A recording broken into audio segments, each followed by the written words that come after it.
तो पुराण एक घटना, हिस्ट्री नहीं है, एजुकेटिव टीचिंग का कथाएं हैं। तो मगर कंडेम नहीं कर सकते, बहुत ही वैल्यू है आम जनता को। तो पुराण लास्टली काव्य, शकुंतला महाकाव्य, जो वाक्यम रसात्मकम काव्य, इस तरह संस्कृत का 4 विभाग है साहित्य का। तो हम इसलिए बोला शिव के बारे में जो भी जानते हैं पुराण की बात, शिव पुराण में ऐसा लिखा है, शिव पुराण में उसका मान बैठ के हिस्ट्री है ना, ऐसा नहीं। इसलिए ये जानना जरूरी है क्या हिस्ट्री है, क्या पुराण है, तो ऐसा क्यों कहा गया। तो अभी हमारा विषय क्या है, सेकंड पॉइंट, वैद्यों के वैद्यनाथ नहीं, यहाँ क्या लिखा, शिव नाम परिचय। शिव माने क्या है, नाम के पीछे अर्थ होगा कि नहीं होगा। आपका क्या नाम है? हाँ हाँ, तो कपिल का मीनिंग क्या है, आपका क्या नाम है? हाँ सुनील, तो सुनील, तो जो भी नाम है, नाम के पीछे एक नाम ही है, बिना नामी का नाम आएगा। तो शिव एक नाम है, तो जानना पड़ेगा किसको ये शिव नाम दिया।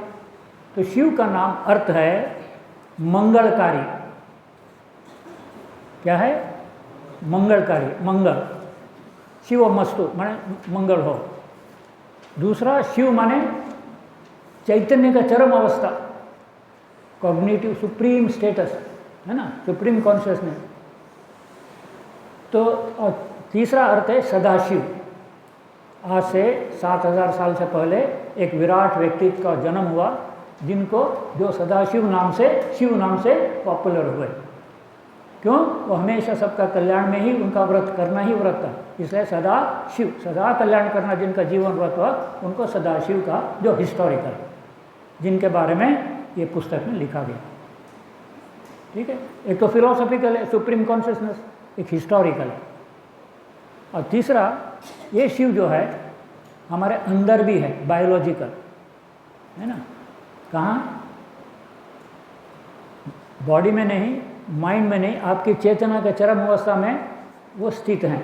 सुप्रीम कॉन्शियसनेस हमारे चेतना में चरम बिंदु पर है, इसलिए ये बायोलॉजिकल शिव अपने अंदर। आप शिव की उपासना करेंगे, आपको कहीं बाहर जाने की जरूरत नहीं, आपके अंदर ही वो है, समझ गए ना। तो अंतर्मुखी होकर उपासना का एक विधान है। तो एक हुआ एक चैतन्य का चरम अवस्था, दूसरा हुआ बायोलॉजिकल वो एंटिटी सहस्रार में, और तीसरा हुआ हिस्टोरिकल सदाशिव।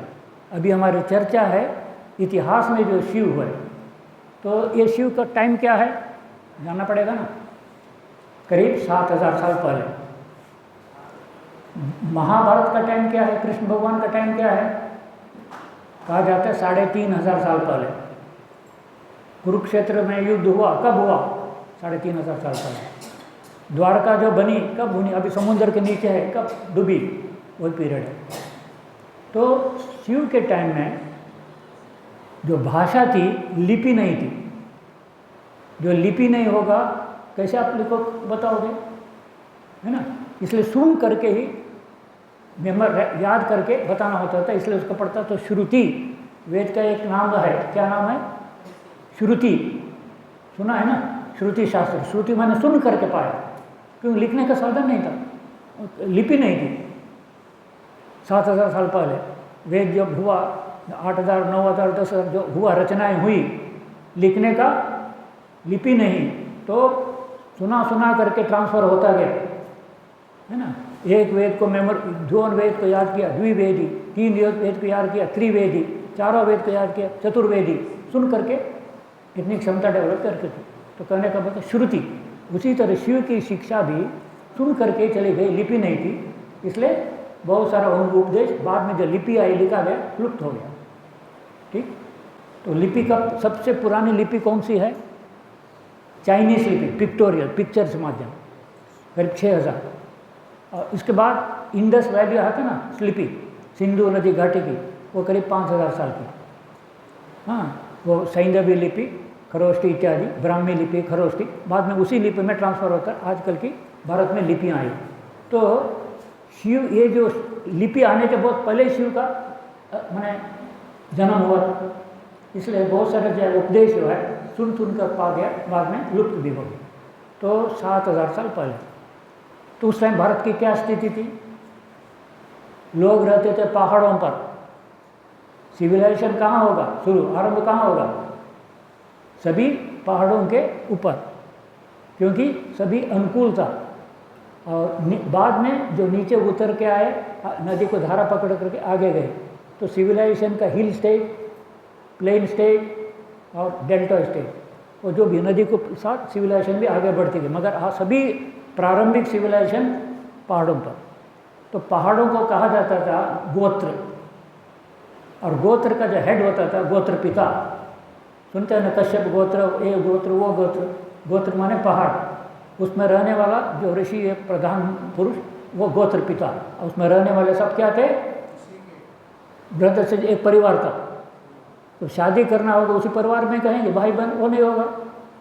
तो स्त्री को लाने के लिए दूसरे गोत्र में जा करके अटैक करते थे, पकड़ के लड़ाई करके लाते थे, है ना।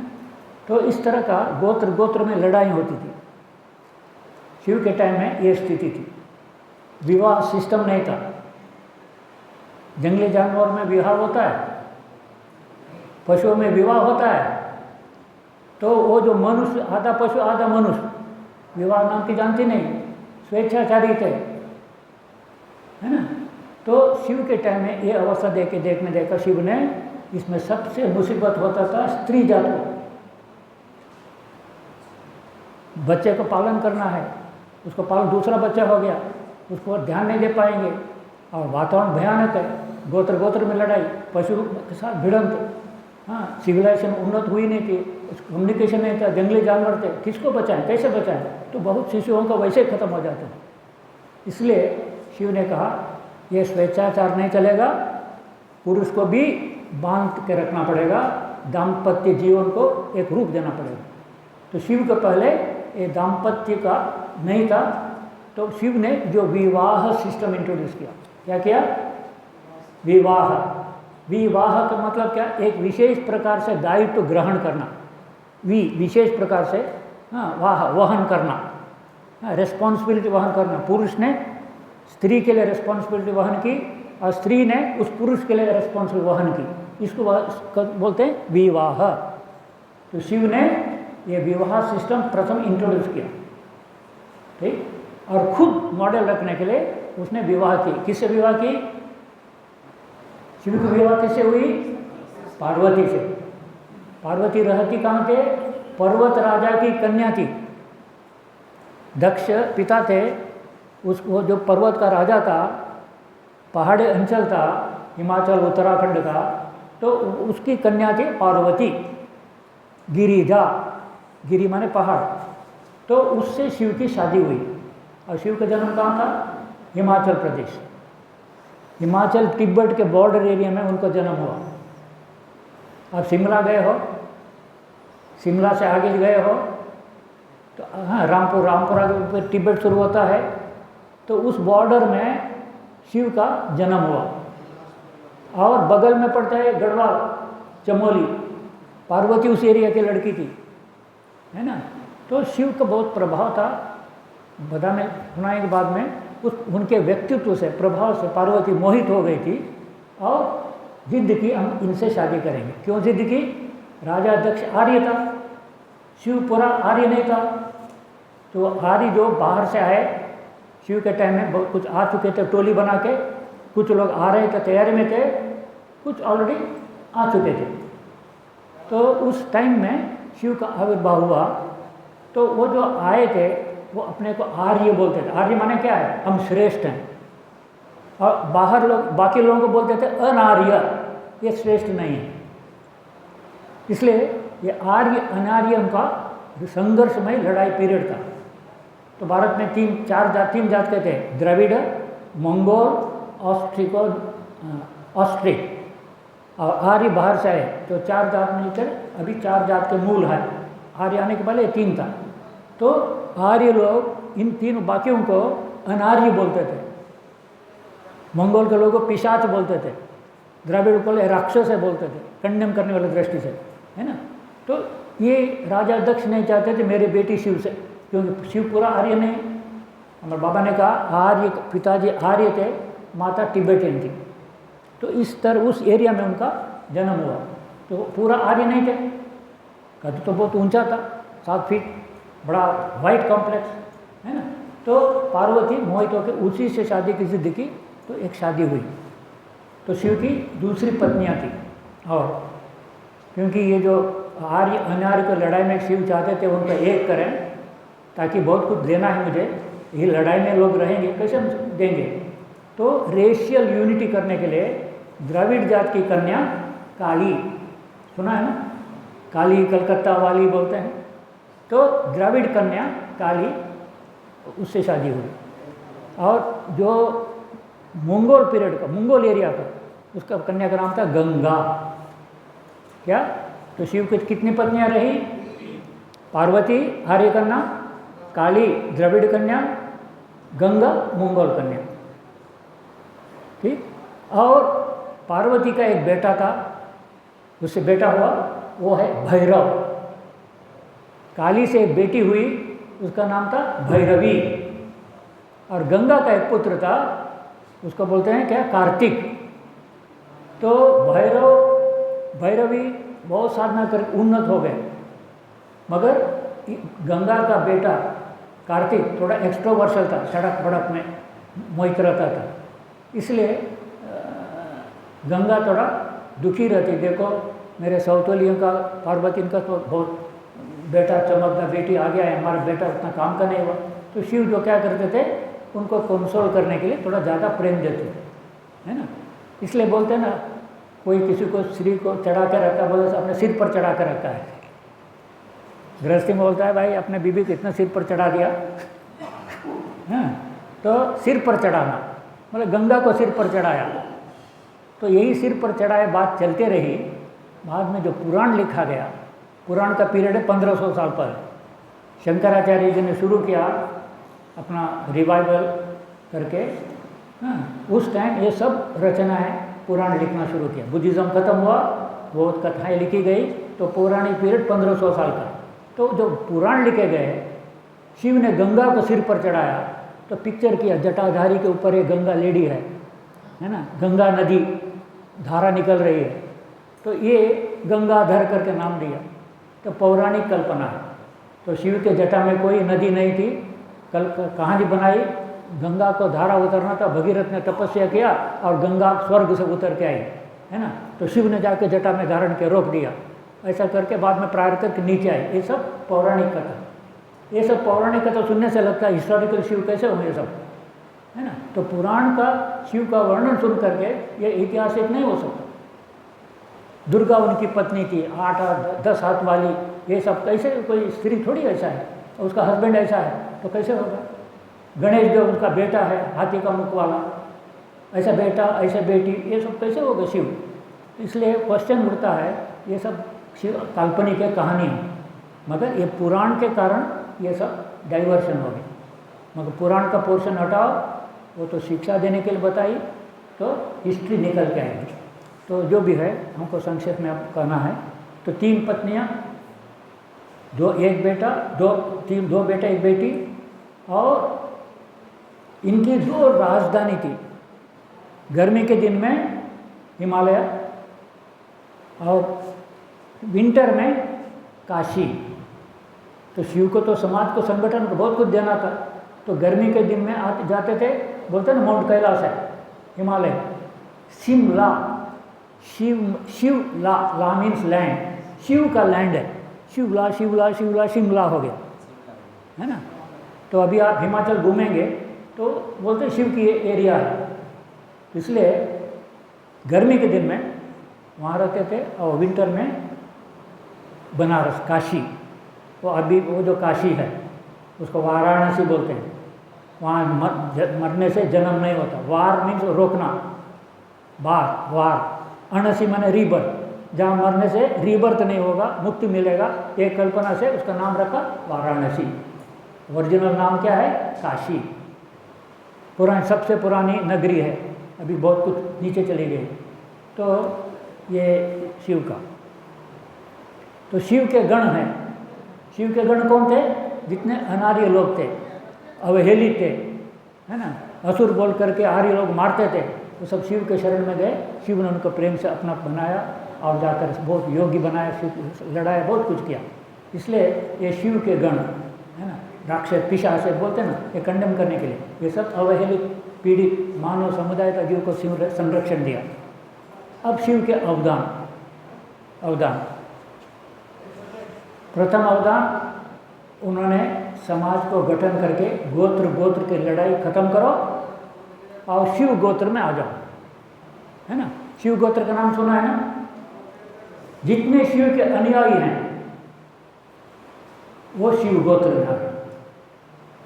तो आपस में लड़ते थे गोत्र। शिव ने कहा मैंने आत्म गोत्रम परित्यज्य शिव गोत्रम प्रविशतु, अरे अपना अपना गोत्र छोड़ो, शिव गोत्र में आ जाओ। वसुदैव कुटुंबकम की कॉन्सेप्ट थी, है ना।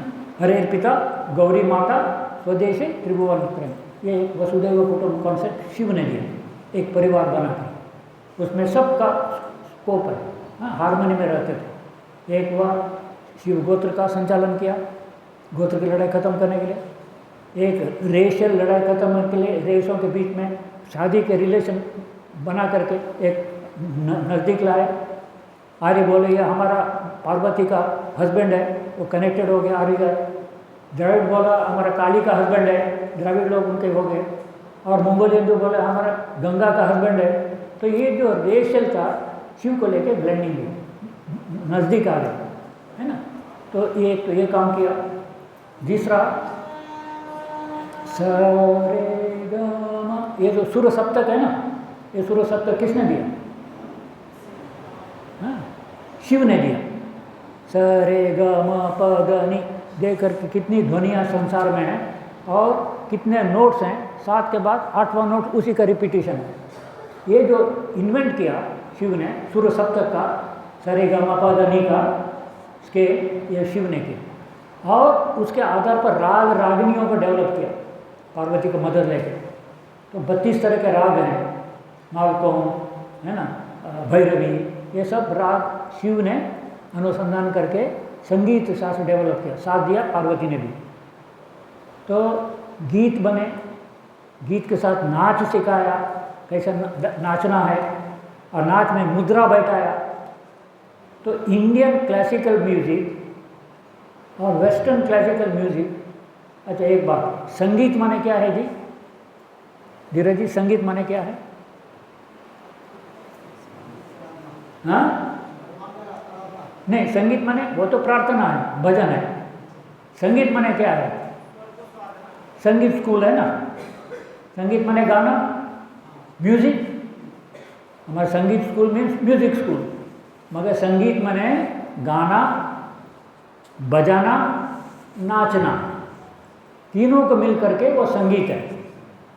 तो संगीत में गाना है, राग रागिनियाँ, वोकल इंस्ट्रूमेंट भी है ना, और नाचना भी है, तीनों मिल करके वो संगीत शास्त्र है।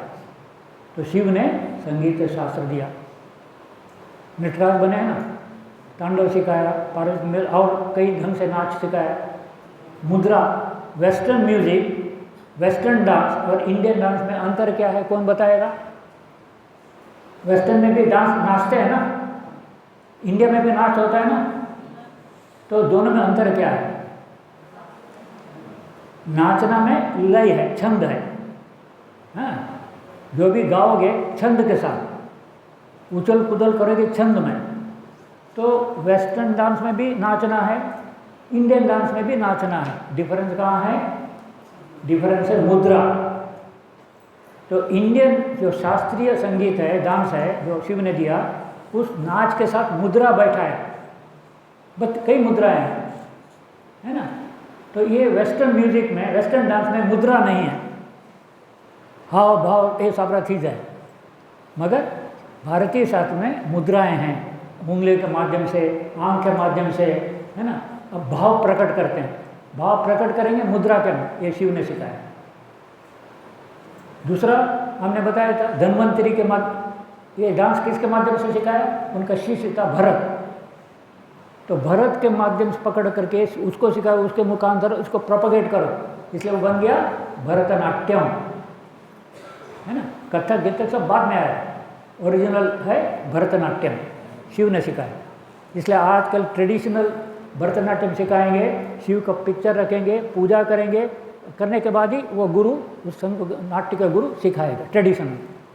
तो उनका शिष्य भरत के माध्यम से डांस चला गया भरतनाट्यम।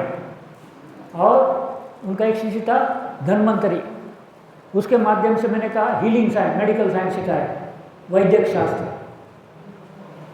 धन्वंतरी के माध्यम में वैद्यक शास्त्र दिया, भरत के माध्यम से संगीत शास्त्र दिया, नाट्य, और बहुत भी कुछ दिया, सुर माने स्वर ज्ञान इत्यादि इत्यादि। फिर उपासना विज्ञान दिया, तंत्र सुना है ना, तंत्र, योग तंत्र, तो शिव ने तंत्र शास्त्र दिया। तंत्र माने क्या है? मन को विस्तार करना, चेतना को विस्तार करना, त का विस्तार करना, तन। तो इसलिए तंत्र माने उच्चाटन मारण ये नहीं, तंत्र माने चेतना में विस्तार करके अनंत की ओर जाना।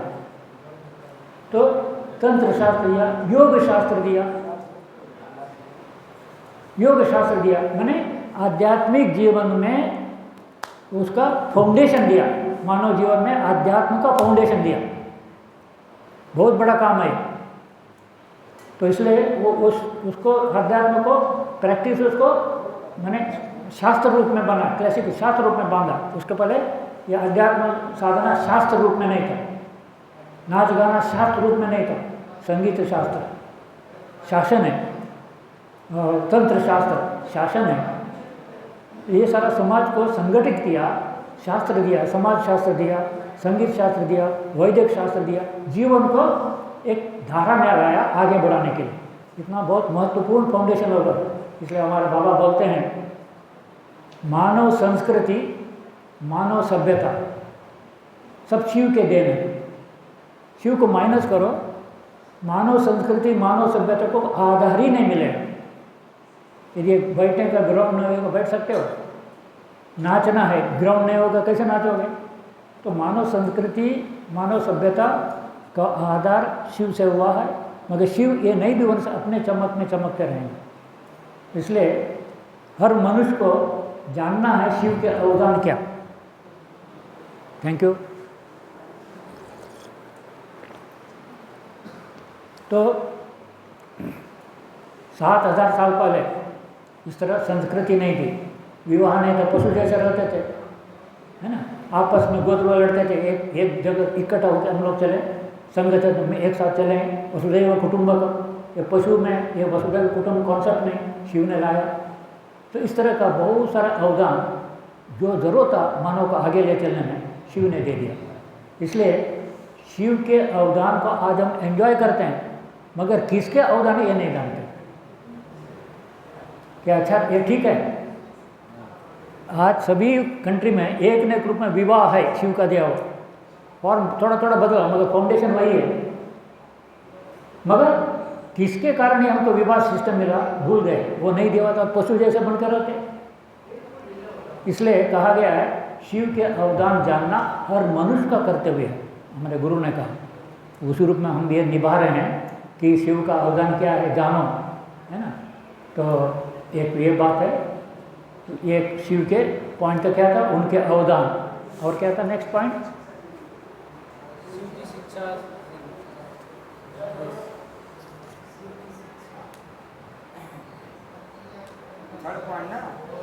हाँ, शिव की शिक्षा, बहुत सारी शिक्षा दी, तंत्र शास्त्र पूरा शिव की शिक्षा है। जैसे शिव ने उपदेश कैसे दिया, उस टाइम बुद्धि, लोगों में बुद्धि डेवलप नहीं हुई है, तो शिव और पार्वती ने एक अपना समझौता किया, अंडरस्टैंडिंग की। शिव ने कहा तुम प्रश्न करो, मैं जवाब दूंगा। तो बहुत आने वाले पीढ़ी को मन में रखते हुए क्या प्रश्न आएंगे उसको मन में रखते पार्वती प्रश्न, ये तो त्रिकालदर्शी थे दोनों, और लोगों में इतनी बुद्धि नहीं थी पूछने का।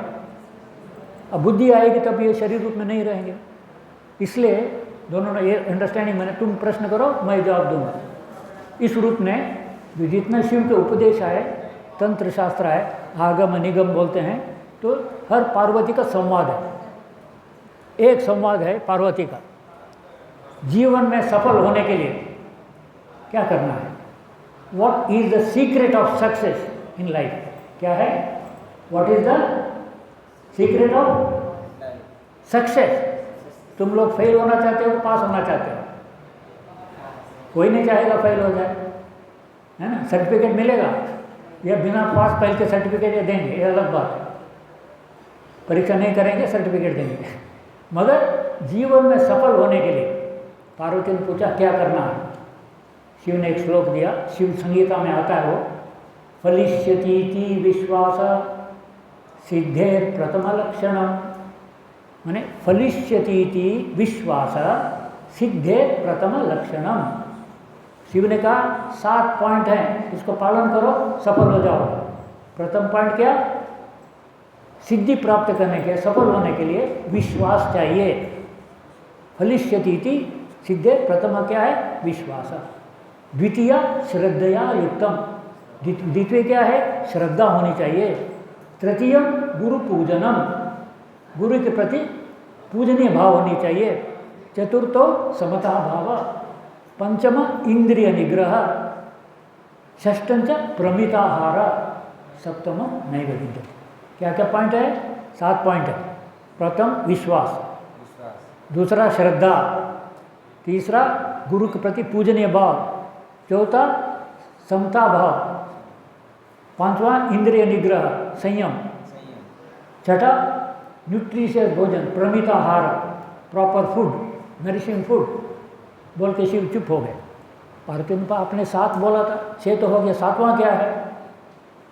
शिव ने कहा 7वां और नहीं, यही 7वां है।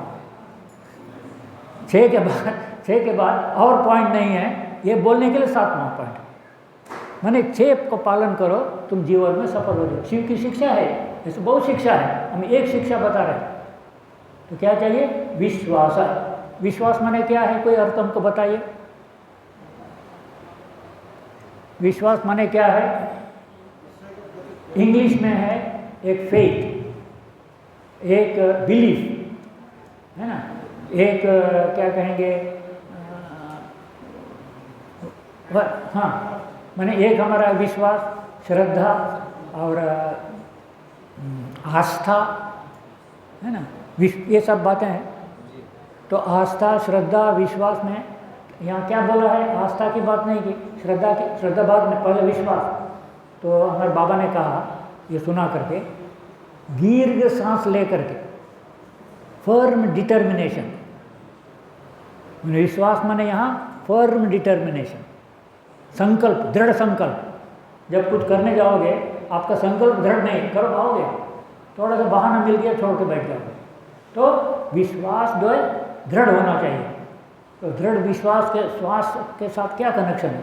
बाबा ने देखा दीर्घ सांस लेकर के, I must be successful in the mission of my life.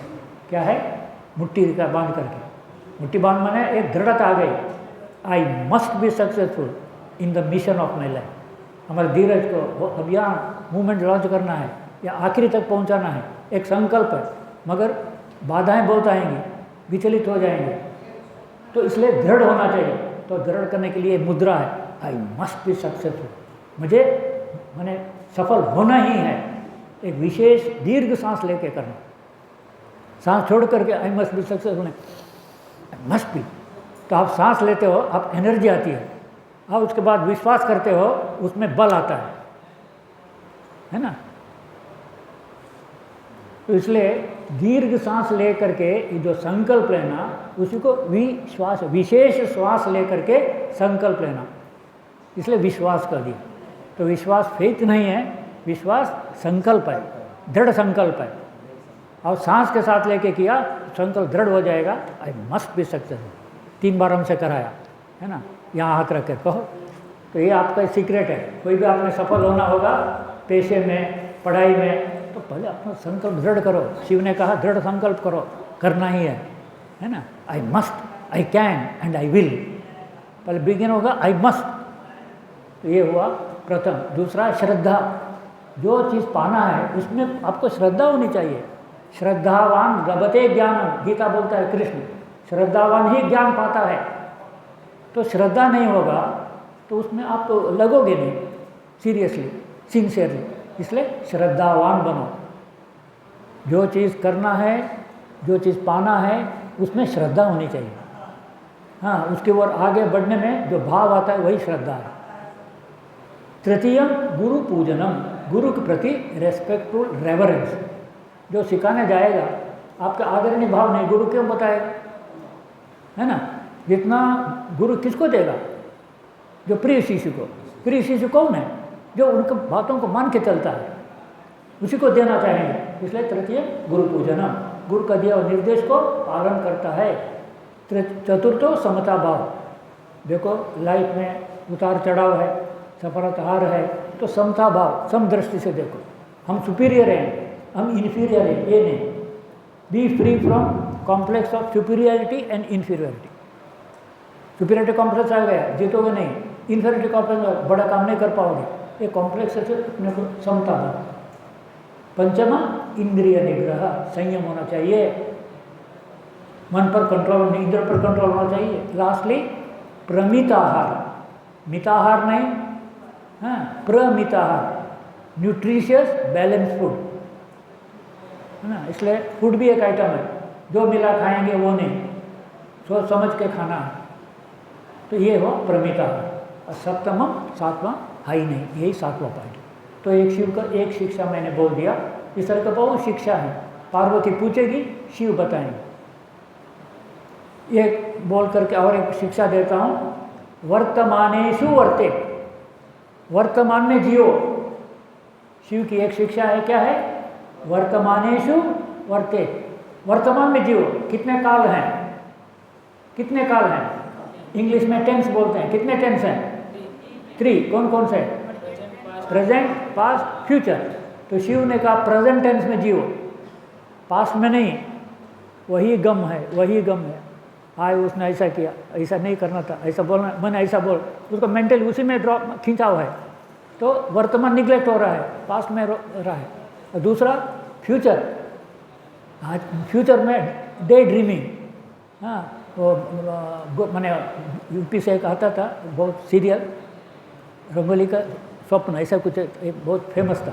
स्वप्न में रहता था, बाद में देखा रहे नींद बता टूट गया। तो इसी तरह स्वप्न में जीना मत रहो, पास्ट में जियो वो भी नहीं, वर्तमान में रहो। Be conscious of the present. यदि फ्यूचर भविष्य उज्ज्वल करना होगा, हाँ, अतीत से शिक्षा लो, भविष्य की योजना रखो और प्रेजेंट में जियो। ये शिव की एक शिक्षा। इस तरह बहुत शिक्षा शिव ने दी, उदाहरण के लिए बताया। और आगे बढ़ते हैं, क्या है, शिव का उपासना करना है। उपासना में एक है भजन, है ना,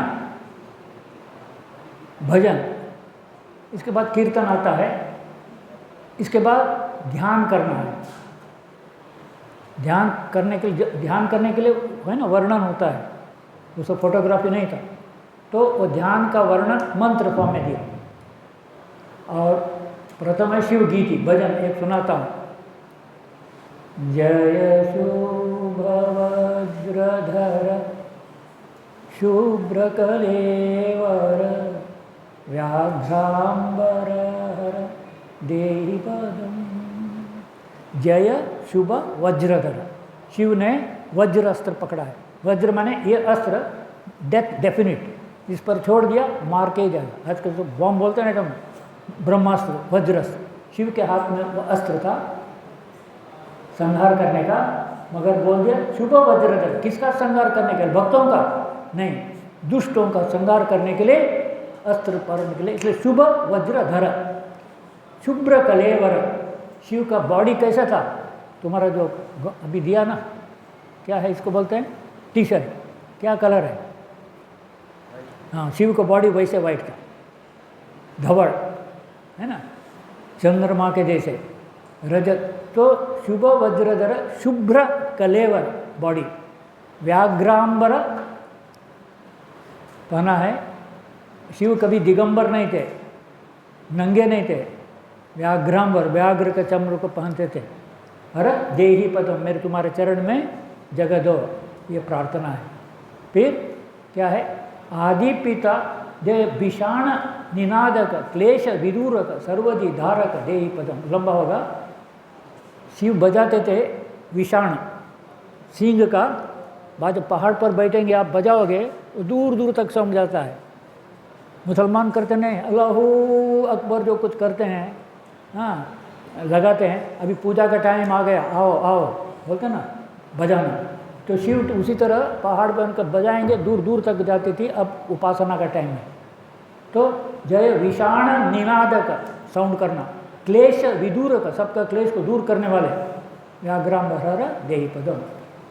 जय आदि पिता आदिदेव मंत्रेश महादेव। आदि पिता माने पहले परिवार को उन्होंने किया, परम पिता है वो, आदि मूल पिता है, आदि पिता आदि देव, देवानपि देव, महादेव सब देवों का देव है आदिदेव। आदिदेव क्या है, यह आदि पिता आदिदेव मंत्रेश, जितने मंत्र दिया शिव का दिया हुआ, बिच्छू काटने का, नाक का, बहुत सारा मंत्र दिया, आध्यात्म उन्नति का भी मंत्र दिया। मंत्र क्या है, जिसके मनन करने से त्राण मिलता है, त्राण मिलने से फिर प्रॉब्लम सॉल्व होता है। पैसा एक है ना, पैसा नहीं मिले, पैसा मिल गया शक्ति आ गई, सारा फुर्ती आ गया, काम का प्रॉब्लम सॉल्व होगा। उसी तरह जिस पर चिंतन करने से, मनन करने से शक्ति मिलती है, उसको मंत्र बोलते हैं। तो शिव ने बहुत सारा मंत्र किया, इसको मंत्रेश महादेव, देवों मनपि देव।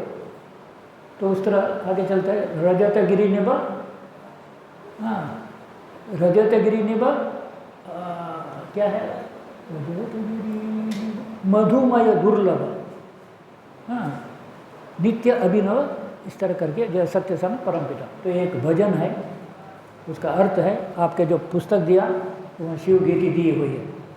नेक्स्ट है शिव का ध्यान मंत्र, ध्यान करना है तो ध्यान का एक मंत्र सुनाता हूँ आपको, पुस्तक है खोलिए तो।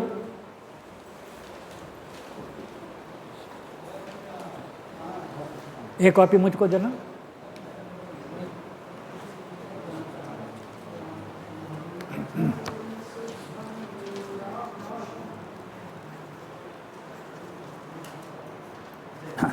पेज नंबर 48, आप सुन लेना, आप बोल भी सकते हैं मेरे साथ। जय शुभवज्रधर शुभ्रकलेवर व्याघ्रांबर हर देहि पदम। जय विषणनिनादक क्लेशविदूरक सर्वधिधारक देहि पदम। जय शुभवज्रधर शुभ्रकलेवर व्याघ्रांबर हर देहि पदम। जय आदिपिता आदिदेव मंत्रेश महादेव भावातीत अभिनव देहि पदम। जय शुभवज्रधर शुभ्रकलेवर व्याघ्रांबर हर देहि पदम। लास्ट। जय रजतगिरिनिभ मधुमय दुर्लभ रजतगिरिनिभ मधुमय दुर्लभ आनंद अमिताभ देहि पदम। आनंद अमिताभ देहि पदम। जय सत्य सनातन परम पदम। जय सत्य सनातन परम पदम। जय शुभ वज्रधर शुभ्रकलेवर व्याघ्रांबर हर देहि पदम। ये गीत गा करके आपको ध्यान करना है। ध्यान करने के लिए ये मंत्र है। Page number 58, 56, 56। ध्याये नित्यं महेशं रजतगिरिनिभं चारुचन्द्रवतंसं रत्नाकल्पोज्ज्वलांगं परशुमृगवराभीतिहस्तं प्रसन्नं पद्मासीनं समन्तात् स्तुतममरगणैः व्याघ्रकृत्तिं वसानं विश्वाद्यं विश्वबीजं निखिलभयहरं पंचवक्त्रं त्रिनेत्रं। हम सुनाते हैं, ध्याये नित्यं महेशं रजतगिरिनिभं चारुचन्द्रवतंसं रत्नाकल्पोज्ज्वलांगं परशुमृगवराभीतिहस्तं प्रसन्नं पद्मासीनं समन्तात्स्तुतममरगणैः व्याघ्रकृतिं वसानं विश्वाद्यं विश्वबीजं निखिलभयहरं पंचवक्त्रं त्रिनेत्रं। ये वर्णन है। ध्यायेत नित्यम, मैं नित्य ध्यान करता हूँ। किनका? महेश का, जो रजत गिरि निभम, रूपा का पहाड़ जैसे हैं। चारु चंद्र वतंसम, सिर पर चंद्र को धारण किया हुआ है। चारु चंद्र वतंसम, रत्न कल्पोज्ज्वलांग, जिनके अंग रत्न जैसा चमकदार हैं।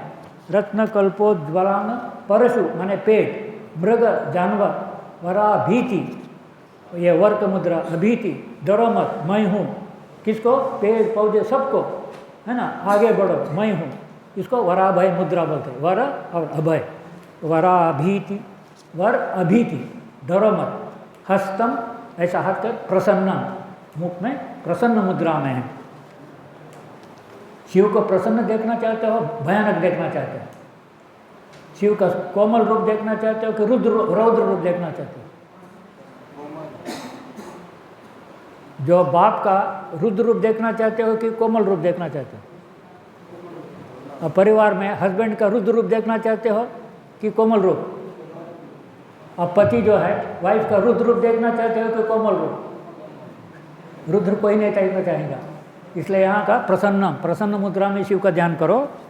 फिर पद्मासीनन, पद्मासीन में बैठे हुए हैं। पद्मासीन समन्तात, स्तुतम अमर गणे, बाकी देवतागण उनको स्तुति कर रहे हैं। बाबा नाम केवलम, बाबा नाम, उनका वर्ण स्तुति कर रहे हैं, कीर्तन कर रहे हैं। कृत्यु, हाँ, व्याघ्र कृतिंग वसानम, जो व्याघ्र चर्म पर बैठे हुए हैं, दिखा है ना, व्याघ्र वसानम। विश्वाद्यम, विश्व के आदि हैं, विश्व का बीज हैं, उनसे श्रेष्ठ निकली है। और निखिल भय हरम, सभी सृष्टि का भय को हरण करने वाला। पंचवक्त्रम त्रिनेत्रम, शिव के 5 मुख हैं। शिव के 5 मुख था, रावण का 10 मुख था। रावण का 10 मुख था, तो 10 मुख के दशानन क्यों कहा? क्योंकि रावण जो है, रावण माने अधोमुखी माइंड, जड़ाभिमुखी माइंड, 10 इंद्रियों के माध्यम से व्यक्त करता है। इसलिए 10 इंद्रियों को 10 व्यक्त करने के लिए 10 मुख कहा। तो डिग्रेडिंग माइंड इंद्रियों के माध्यम से व्यक्त हो रहा है, वो रावण है। मरेगा किससे? राम के हाथ से। राम को है, कौन है? रमनते योगिनो, राति महिधर, राति रा महिधर, अंधेरे को दूर करने वाला, परंतु राति महिधर राम। रमनते योगिनो, योगी लोग आंख बंद किसमें आनंद ले रहे हैं? कोई तो है, कभी तो आंख बंद का आनंद ले रहे हैं, वही राम है। और रावणस्य मरणम, रावण रा मरणम, जिनके संपर्क में से रावण मर जाता है। अधोमुखी माइंड उस प्रभु की चिंतन कर से ऊर्ध्वमुखी हो जाएगा, रावण मर गया, है ना। बाकी कहानी बनाकर शिक्षा दिया, मगर असली रावण अधोमुखी मन 10 इंद्र से व्यक्त होता है। वो मरेगा, उद्धार कैसे होगा? राम का संपर्क करने से। 10 रत्नाकर राम राम राम राम राम करते करते संत हो गया, है ना। तो रावण मर गया, बन गया। तो इसलिए यहाँ पंचवक्त्रम, 5 मुख शिव का क्या है? कोई बताएगा? वो दादा को छोड़ करके शिव के कितने मुख हैं? 5 पंचवक्त्रम। तो एक है एक्सट्रीम लेफ्ट, भयानक वामदेव, उसके पहले उतना रुद्र रूप नहीं, मैंने काला अग्नि। और एक्सट्रीम राइट दक्षिणेश्वर, उससे भी थोड़ा ईशान और आके कल्याण सुंदर। तो 5 भाव शिव अपने भक्तों को, शिष्यों को डील करते थे। सबसे उग्र भाव क्या है? बहुत गंदा काम करके आया है, पशु जैसा जी के आया है, अब इसको कृपा करेंगे, दया करेंगे, और हराम जाएगा को, है ना, रुद्र रूप से उसमें चमड़ी तो तुम मारेंगे तो भयानक, है ना, तुमको भस्म कर देंगे, तो वामदेव रूप है। इसके बाद इतना व्याप नहीं, धमकी देगा, ऐसा करोगे तुम्हारी हड्डी को चूर चूर करूँगा, धमकी देगा, वो है काला अग्नि। और एक्सट्रीम राइट, कितना भी किया चलो बहुत काइंड है, ठीक है मेरा बेटा है, गलत किया सीखेगा, चलो दया करता है, वो राइटिस्ट फेस है।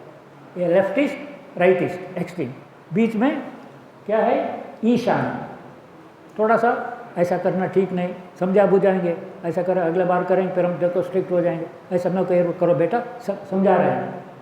और बीच का बैलेंस ऊपर कल्याण सुंदरम। तो शिव का ये 5 भाव से अपने शिष्यों को डील करते थे, इसलिए उनका नाम हुआ पंचवक्त्रम त्रिनेत्रम। क्या तीसरा अंक था, 2 चमड़े का अंक है, तीसरा जो है उनका चैतन्य का, सर्वज्ञ का, सब त्रिकालदर्शी, तीनों काल एक साथ सामने दिखाई दे रहे हैं। तो ये जो तीसरा अंक है ज्ञान चक्षु है, वो शिव का हमेशा ज्ञान चक्षु खुला था, है ना।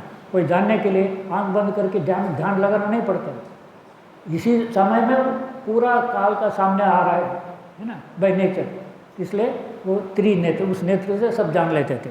तो त्रिनेत्रम ये शिव का ध्यान मंत्र करके आपने फिर अपना मंत्र जपना है, ओम नमः शिवाय, ओम नमः शिवाय, जिसको मिला है या गुरु से जो मंत्र मिला है उसका आपने ध्यान करना, वर्णन में माइंड में पिक्चर बैठ गया, और उसके बाद उपासना की।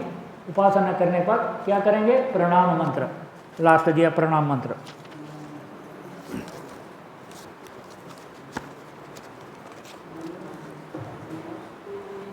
प्रणाम मंत्र पेज नंबर 62। नमस्तुभ्यं विरूपाक्ष नमस्ते दिव्यचक्षुषे, नमः पिनाकहस्ताय वज्रहस्ताय वै नमः, नमः त्रिशूलहस्ताय दण्डपाशांसि पाणये, नमः त्रैलोक्यनाथाय भूतानां पते नमः, नमः शिवाय शान्ताय कारणत्रयहेतवे, निवेदयामि चात्मानं त्वं गति परमेश्वराय, निवेदयामि चात्मानं त्वं गति परमेश्वराय। तो ये जो है उपासना के बाद प्रणाम करेंगे। हाँ, आपको उपासना कंप्लीट हो गई। पहले भजन किया, ध्यान किया, वर्णन किया, फिर उनको उपासना की मंत्र से, और उसके बाद समाप्त हो गया, प्रणाम मंत्र किया। ये मंत्र अर्थ भी इसमें दिया हुआ है।